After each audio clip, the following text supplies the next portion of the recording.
NTSB releases an initial finding in the latest Tesla investigation. Model S and Model X pick up thermal updates. Gigafactory 2 is spinning up with an unexpected purpose, and more. This is Tesla Tidbits episode number 522 for May 17th, 2019.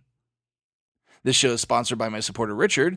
If you're in the market for a Model S, X, or 3, please consider using his referral code. Ask your salesperson to use code Richard174 or go direct to the web link ts.la/Richard174 and pick up a 5,000-mile supercharging credit for your new vehicle. We begin our journey into the weekend with NTSB's initial findings into a Tesla versus semi crash, courtesy of Inside EVs. To give context to this incident, for those folks newer to the Tesla scene, we need to go back to the first ever death while autopilot was enabled, when Josh Brown passed under a semi-truck while in autopilot, shearing off the roof of his Model S. The victim of the latest incident, 50-year-old Jeremy Banner, had nearly an identical situation according to the NTSB. The report states that Banner was traveling in his lane and had only engaged autopilot roughly 10 seconds before the crash occurred. A semi-truck attempted to turn onto the road where Banner was traveling, apparently not seeing Banner in his red Model 3, and Banner struck the semi broadside at an estimated 68 miles per hour. The crash sheared the roof from the Model 3. The preliminary report finds that neither auto steer nor automatic emergency braking took evasive maneuvers. Tesla responded to the release saying, quote, "We are deeply saddened by this accident and our thoughts are with everyone affected by this tragedy. Tesla drivers have logged more than 1 billion miles with autopilot engaged, and our data shows that, when used properly by an attentive driver who is prepared to take control at all times, drivers supported by autopilot are safer than those operating without assistance. For the past 3 quarters, we have released quarterly safety data directly from our vehicles, which demonstrates that." End quote. So you get to have a rare editorial from me on this one. For as much as autopilot has advanced, this should not have happened. I realize this is still preliminary, so facts may change, but as it stands now, autopilot failed this owner. It should be also noted that the owner did not have his hands on the steering wheel for 8 seconds prior to impact, so I do recognize that the owner bears some fault for both not operating the system as intended and not paying attention to the road. But regardless of these things, the system is designed to automatically brake in an emergency, and at a minimum, autopilot should detect an object in the drive path and apply the brakes. Neither of these things happen.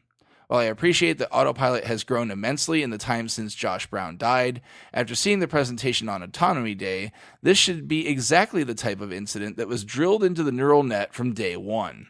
While this is an edge case, it's a real-world fatal edge case that took a life previously and now has ostensibly taken a second one.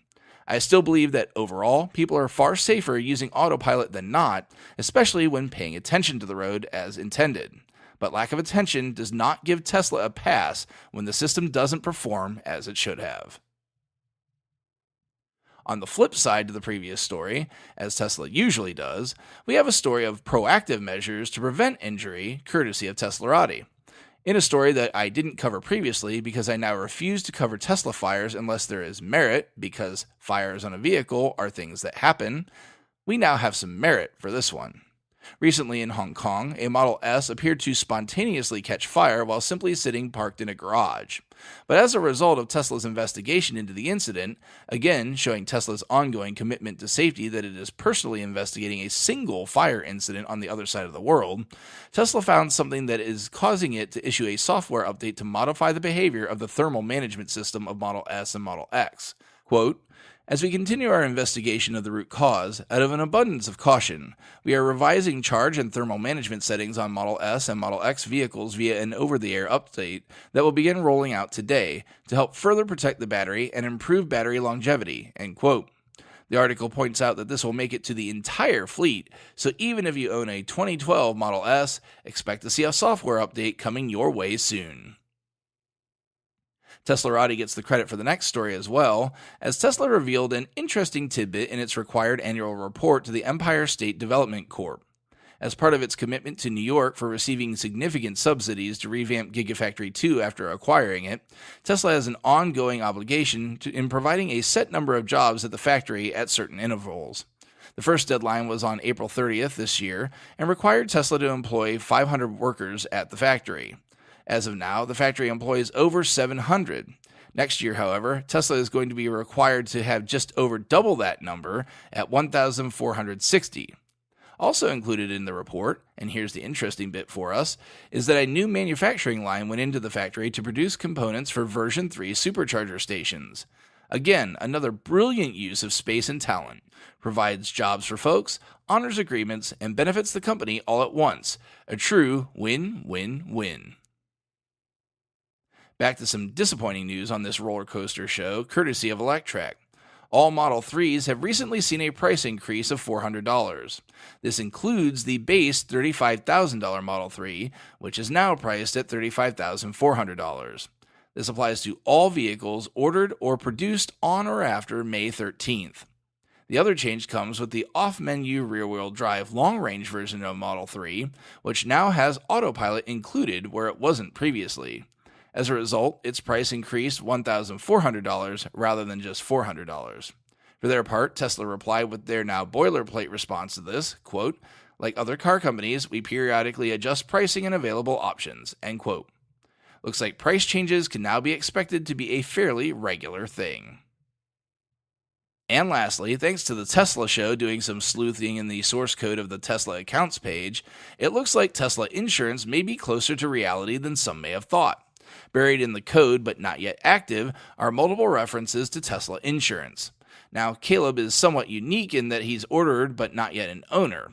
For me, I see no references either on the splash page listing vehicles or within the management page of my car specifically, so either this is relevant only to folks in the process of ordering, or they may have already removed the references.